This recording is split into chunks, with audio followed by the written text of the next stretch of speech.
So the big question is this: how do investors like us who trade options and manage our own money generate income regardless of where the stock market goes, and do it all in a way that lets us make time for the people and things we love, and yet still build wealth and remain profitable?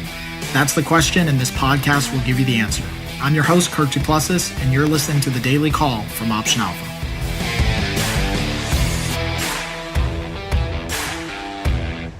Hey everyone, welcome back to The Daily Call. Today, I want to talk about the difference, or at least how I think about investing in real estate versus the stock market. And again, the purpose of this is not to talk about all the benefits of investing in real estate versus trading or trading options in the market. I think I'm just generally going to talk about, how I kind of see both of these things in my life and how me and my wife have used both the stock market and real estate, how we kind of piggyback one off of another and try to build out, just a big framework for financial wealth and freedom. That's really the goal of doing all this, obviously. So most of our money, just so you know, and most of our wealth is in what we do in options trading. Options trading is the fuel that drives all the different engines, I guess, and how I kind of think about things. It is the lead of the train. So everything else kind of follows behind it. And what I've decided to do, and what we decided to do many years ago now, is we decided to start pulling money at some point from options trading as we generated profits during the year, and start slowly pulling a little bit of that money and investing it elsewhere. And look, it's not to say that I don't think that options trading is the best opportunity to generate income. It is. And the vast majority of the wealth that we have is in options trading by a long shot. But what we want to do is we also want to create different streams of income. And I agree that everyone should do this. And I don't care where you do it, how you do it, what the avenue is, but not all of your money should ever be tied up in one stream of income. It's inefficient, and it's not what truly wealthy people do. If you really research and look at people who are truly, truly wealthy, they have different streams of income. Also because we don't know what the distribution of income is going to be. So there could be times where we're trading options that we have 5 months of really good trading and then 5 months of bad trading, right? And we just don't know what that distribution is. So having different streams of income is really, really important to us. Now, what we've also done with our real estate, and I think you should treat maybe your real estate or whatever income stream you want to think about the same way, is that the money that we initially invested in it, we don't actually use the income that we derive from our real estate activities to actually live off. We still live off of what we have budgeted for and what we take out of our trading account. And so I think about real estate as this area that I put money into, and it snowballs on top of itself. So as we generate, and what we did originally many years ago was when we bought our first investment property, all of the profits, monthly income that we collected from that property, we started to snowball into another property. So when we had enough monthly income and we saved up enough for a down payment on another property, the first property basically fueled the deposit and the down payment for the second.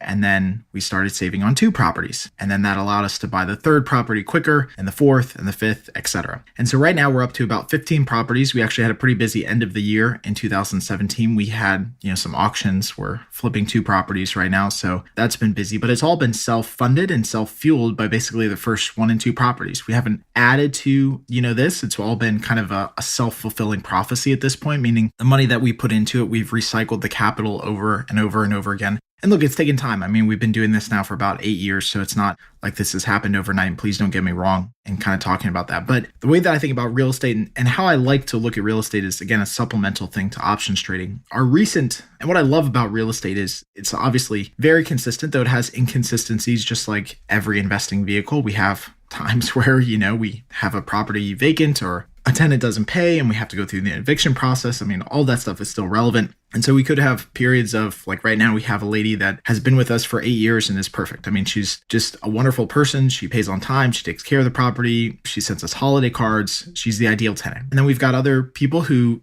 come in for 2 months and they have a job issue and they have to leave. And, then the property is vacant for a month as we try to rent it out, right? I mean, there is ebbs and flows to it and it's not totally consistent. But as we build out our portfolio, it becomes more consistent on average. So of the 15 properties or units that we have now, if one goes vacant, that doesn't dramatically affect the rest of the portfolio. And I think about it very much like options trading. You don't want to have all of your eggs in one basket. You don't want to be trading one ETF, right? You want to spread the risk across different assets, different underlyings. And I think about real estate and properties as totally different underlyings.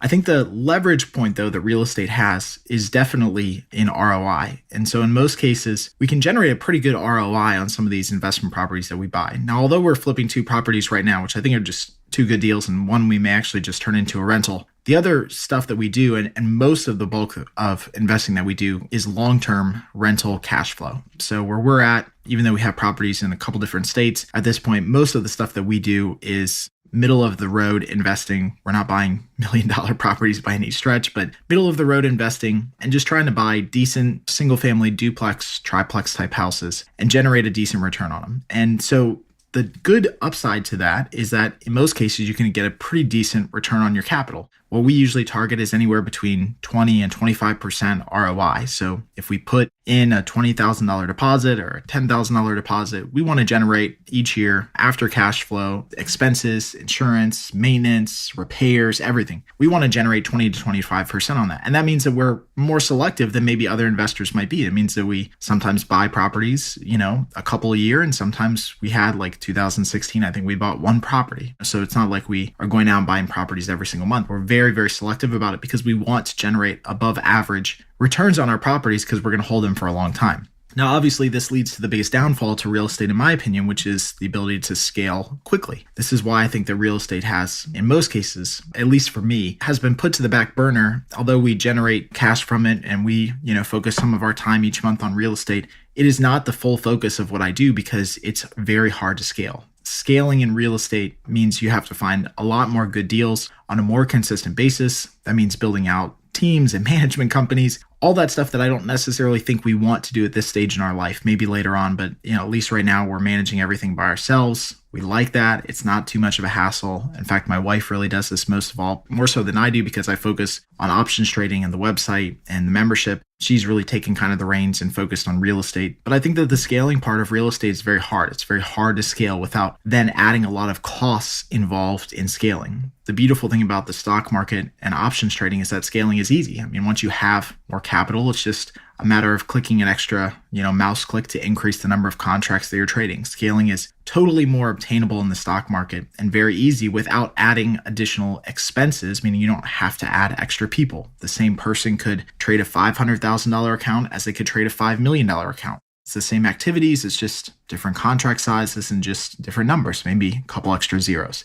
So although I really do love real estate, I like the aspect of having something tangible. I think we've built up a pretty good portfolio at this point. We're generating some pretty good, income, and we'll continue to roll that and piggyback that into more properties in the future. I think that ability to not scale it as quickly and as fast without additional costs is something that I pay attention to. And so we want to scale and grow, but we don't want to do so without doing it smart or without, approaching it smart. So hopefully this helps out. Again, I just want to talk about the difference because I get a lot of people asking me questions on what we do, I guess, outside of the stock market. And that's one thing that we do is invest in real estate. So if you guys have any questions on that, let me know. Just as a side note, my wife and I also do a little podcast on our real estate adventures. She has a nice little website that she built up called Rental Rookie. So you can head over there, and both of us do that podcast because I like doing it with her. And it's super fun to be on a little podcast that we do together. And we just talk about, kind of our ups and downs and what we go through and tenant evictions and construction and renovations and, all that stuff. And it's been really fun to do that with her over the last 2 years. So if you want to learn a little bit more about that, head on over to Rental Rookie and check out her show. All right. Hopefully you guys enjoyed today's podcast. And as always, let me know if you guys have any questions. Until next time, happy trading.